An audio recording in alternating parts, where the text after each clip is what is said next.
The silence is quiet, and it feels like it's getting hard to breathe. And I know you feel like dying, but I promise we would take the world to its feet. Move mountains, bring it to its feet. Move mountains, and I'll rise up. I'll rise like the day. I'll rise up. I'll rise unafraid. I'll rise up, and I'll do it 1,000 times again. Good afternoon. You are tuned into Ability Matters, program that covers matters to do with abilities, disabilities and everything in between. Ability Matters is one of the longest-running disability-related programs in the whole wide world. Starting as Headway on air in 2007, you can now listen to podcasts of previous Ability Matters programs on YouTube and Spotify. Just search for Ability Matters. Ability Matters is brought to you by My Home Living Care, an NDIS-registered disability support organisation. Thank you. Thank you very much, Sean, for that lovely introduction. It's always a pleasure to hear all the wonderful things that Ability Matters has been doing since being on the air. And thank you very much to Tim for his past 2 hours of Through the Past Darkly. Great program. Love your music, mate. Yeah, awesome music. And for those of you that aren't familiar with that voice, that is our co-host, Alan. How are you going, Alan? Good, Beck. How's yourself? Very good, thank you. Very good. So we're going to get into a bit of a chat with Alan straight after we listen to some Coldplay. So I hope you enjoy. Back with you shortly.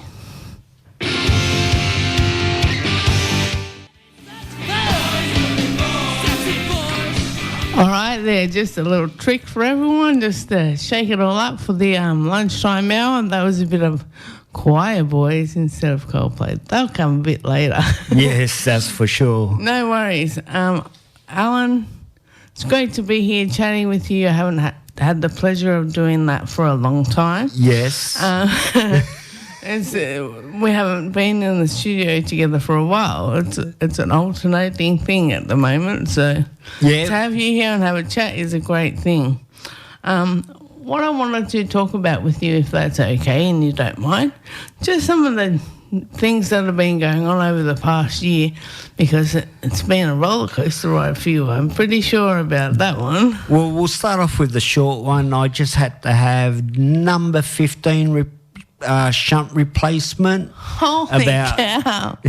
About 3-4 weeks ago. It was actually the valve inside my head stopped working, so they had to put a brand new model valve inside. Wow. Yeah, so the fluid can get away from my brain now. And what things did that do? Was there a lot of side effects for the shunt? Oh, a lot of bad headaches. And you know, it takes a lot to get rid of the headache as well. You know, I was taking Panadol and ibuprofen, 2 of each at the same time, and it settles it down, but it takes a long time before it stops.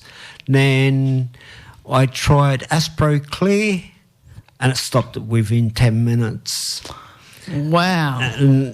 But of course, before the operation, I think it's 10 days before, I had to stop taking Aspro, of course. Oh. Yeah. I can see that causing some problems. Yeah, it makes you bleed a lot more. Oh, true, yeah. Thinning, blood thinning, yeah. That's right. And but now my shunt's running perfect. I'm having no pain in my head at all.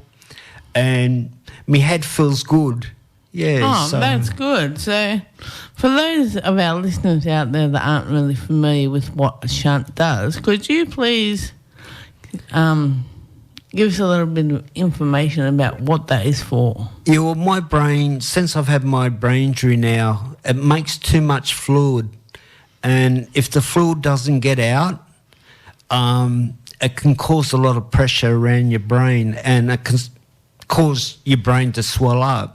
Oh. Yeah, so... so that's not good. No. And so Now, with that tube put in, that goes down into my bladder. And okay, so it redirects it. Yeah, it just, once the fluid gets to a certain level, it'll just run down that tube and it'll go out.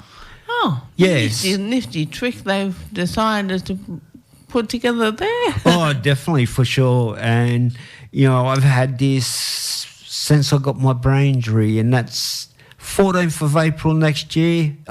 This year will be 29 years that I've had my brain injury. That is amazing. Yeah, You've done really well considering how long ago that actually happened. A lot of challenges along the way. Oh, yes, of course. Yes, big challenges, you know. You're sitting here doing a wonderful job. You're speaking very well and got everything together pretty well. So. Oh, that's right. Yeah. So, excellent. What do you reckon? We'll go to some music now, Beck, and we'll come back. I was going to ask you one more question, if you didn't mind. Yeah. I just wanted to ask you, because you have had a lot of problems in the past year. Yeah. That was to do with your medication, and how did that actually affect you? Me Dilantin's one of my seizure medications. One of the worst side effects is it kills the nerves in your legs. Oh. And that's the worst side effect. And I was on that for 28 years. Wow, so 28 years, it was great, and then all of a sudden it wasn't. Yeah, you know, I was in hospital. I think I was getting a shunt replacement, and they were checking me nerves out on my legs, and I couldn't feel nothing. Wow. And that's when I found out my neurologist, he told me, he said one of the worst side effects, it kills the nerves in your legs. So it's got a good side to it, but the bad side is pretty bad. It was slow down my seizures real good, but and then you got that bad side effect where, you know, it does that to you. Oh, that could be pretty scary as well, to not be able to definitely get that sensation and feeling in your legs. Yeah, well, last winter I was walking around in a pair of shorts all winter. Oh, because I couldn't feel the cold. Ah, true, and you weren't sure if it's cold or not. Yeah, that's right, you know, and my temperature gauge is in my feet. If my feet are cold, I'm cold. And true. I wasn't cold at all, so, you know, this year's going to be a bit different. You know, because I'm starting to get a bit of feeling back in my legs and that. So, excellent. Yeah. Oh, awesome. All right, now we'll go to some music. No worries. This time we've got we've got the Coldplay. We're going to play that for you right now. Hope you enjoy.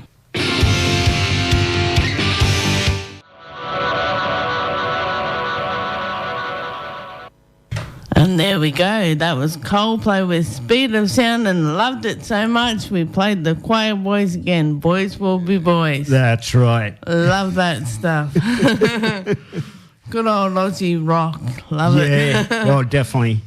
So, getting back into our questions, Alan, I just was wondering, what did they tell you the chances of a full recovery would be once you had this leg condition pop up last year? Well, when I first got it, as you know, I wasn't here for a year. You know... sorely missed. And my neurologist said to me, he said, it can take up to 9 months or 2 years before your brain can make new pathways down your legs so your nerves grow back. Wow. So I keep saying wow, but it's just so amazing. Yeah. So that means it's found a new way, a redirected way of sending those signals down to your legs from your brain. Yes, that's right. And it only does it overnight because you're asleep. That's when your hair grows, your nails grow, and all that. This is what I was like you. That explains why my hairbrush is so full of hairs in the morning. Yeah. But so they said that that was going to happen between 9 to 12 months, but they also gave you that 9 months to 2 years. 9 months to 2 years, but they also gave you that possibility of it may never come back. That's right. And, well, I just wiped that never come back out of my head. You know, I didn't want to think about that. Well, I don't think many people would. Yeah. So I just wiped that out of my head, you know, or it'd bring me down a lot further. I just concentrated, you know, he said, I just concentrated on 9 months to 2 years. Yeah. Oh, yeah, that or even sooner would be better, wouldn't it? Yeah. So Yeah, definitely. So my next one is pretty much around that sort of thing.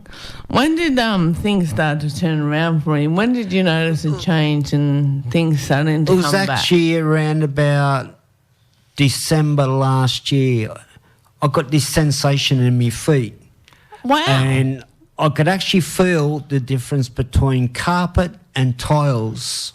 Oh, so you could actually Yeah, I could tell the texture difference. differentiate. Yeah. And so I felt that first off, and, you know, probably a couple months later, I started getting a little bit of feeling in my legs. So it'd be probably, you know, going on to around about 13, 14 months now since it happened. Yeah? So I am getting the feeling back slowly. And, you know, he said I might never get the full feeling back, which I'm not worried about, you know. At the moment now, because I'm going to physio and things like that, I can walk from Wollongong Mall to the top to the bottom without a walking stick. Oh, awesome. Yeah, so that's amazing. And I'm just going to push myself harder. I do all the exercises at home that the physio gave me, and yeah, things are working out for me slowly. Awesome. That's a great story to motivate people that are listening out there, that you can do it no matter what challenges are in front of you. Just keep persevering and keep pushing ahead, and you'll get great gains. Well, I got one rule in life, and that is never give up. And great rule. You know, I told my physio that, so she started giving me more exercises, and I was doing them at home, morning and night.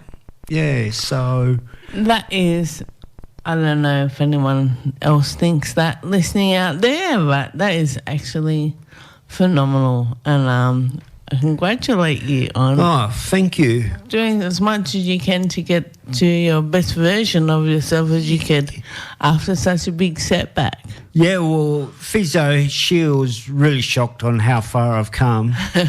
And I said, well, if you do the exercises, it'll work. And I said, if you really want it, you'll do it, you know, to do that hard work. So, and I really want to get, my goal is to get rid of my walking stick before June, because that's 9 years anniversary for my mother's death when she passed away. So, and I want to walk along Port Kimla Beach. And that'll be lovely. Bare feet, no walking stick, and that's my goal. And awesome. She reckons I'll do it easy. I have pretty strong belief that you will do that too. You're You're very. It's not stubborn, because my mum changed. Determined. Yes, that's what my mum changed it to after I had my stroke. I was stubborn, but then I turned into determined, and I think that you have that determination and motivation to keep pushing ahead. So yeah, definitely. Definitely, we'll get there. Yes, definitely, for sure. Excellent. So I'll play you some short messages at the moment now, and then we'll come back and we'll jump into some Aussie Crawl, and then after that I've got a little bit of Def Leppard. See you soon.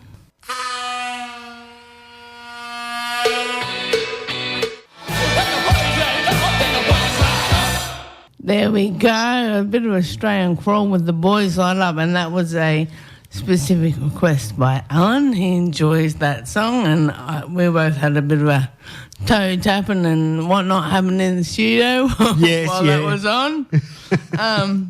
So we're going to get straight back into the questions just because Alan has to duck off. So we're going to talk about what were the biggest effects, challenges, impacts to your daily life? Not being able to feel my legs and walk. I had to get a walking stick straight away.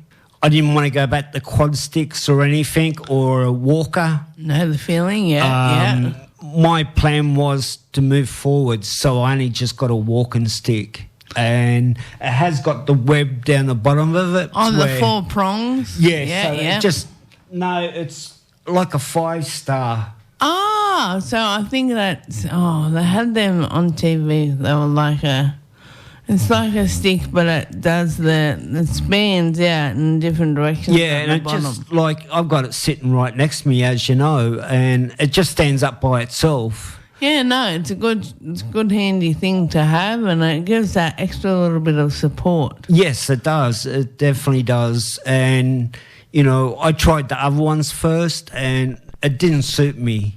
My wrist was rolling, where this one doesn't roll. Oh, that's good. Yeah, that's good. So just because I know that we talked about a few base things, I was just thinking, like, the fact that you couldn't walk around, that also probably impacted on a lot of things you did around the house as well. Yes, definitely. Everything. It impacted on me whole life, and a few times it did bring me down. I'll admit that to anyone. It did bring me down, and I'm thinking to myself, am I going to walk again? That was my main thought of, or am I going to get the full feeling back in my legs again? And so, but, I've got an awesome carer, Jo. She snaps it out of me, she talks to me and all that, and she's an angel, she's great. She's a lovely lady. I've met her quite a few times. She's very helpful. So she got, she brought me up, and I got that thought back in my head, I'm going to walk, and that's what I've worked on, and, it did take a little while before I started feeling, getting that feeling back in my feet. And I can only say I hope I get all the feeling back again. No, definitely. But if I don't, that's okay.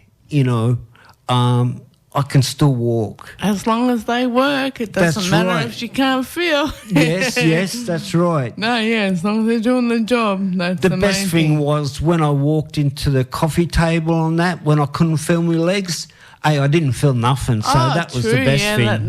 There are some plus sides to not being able to feel, yes. So we touched a little bit earlier on the fact that you're doing physiotherapy. Yes. So I suppose that was the main form of therapy that you had to do majority of the time to try and coax everything to come back and do what it was supposed to do. Yes, and also I was going to gym. At gym, I was only allowed to do the top half of my body. Physio only dealt with legs, and I have to admit, when I first started at physio, she had to put me foot on a skateboard and push it back and forwards. Wow, so you'd lost that much sensation and movement in that leg that you had to actually have somebody place it where you needed it to be. And same as going on to the exercise bike, she had to pick me feet up and put them in the, and lock me feet into the pedals. And that in itself would have been quite depressing as well, I think. Yeah, to have to watch that you're not able to do that yourself anymore. Yeah, and at the start, it was a slow start. She can't rush me into too much. But once I started going, I was fine. Yeah. Awesome. Well, I'm so happy for you, Alan, that everything's turned out as well as it has. I'm mindful of the time, and I know that you need to go and grab some things. Yes, definitely. So I suppose we'll say goodbye for today, and hopefully we'll have you on next week. And you'll have a great guest. Yes, I'll be definitely back next week. I've got a great interview coming up, and, you know, I'm pretty sure everyone will enjoy it. So tune in next week at 12 o'clock to hear Alan with his special guest. We're not going to reveal who that is. You need to listen to hear what that's about. But, yes, thank you so much, Alan, and I'd love to have an opportunity to chat with you again. For sure. You know, whether it's co-hosting on the or like I'm doing today, sitting in the music man position. Yeah, and I'll be able to fill you in on a bit more as I'm getting better and better. No, I really think that's a worthwhile conversation, and it just lets people know that even people that co-host on the radio have some challenges as well. So, definitely, we're not exempt from those things. So it's an eye-opener, and I think that people need to hear some of these stories more often, because it's a nice reminder and a gentle reminder that it's okay if things are a little bit different for you. That's right. As long as you get to where you want to go, that's the main goal. Yes, I agree.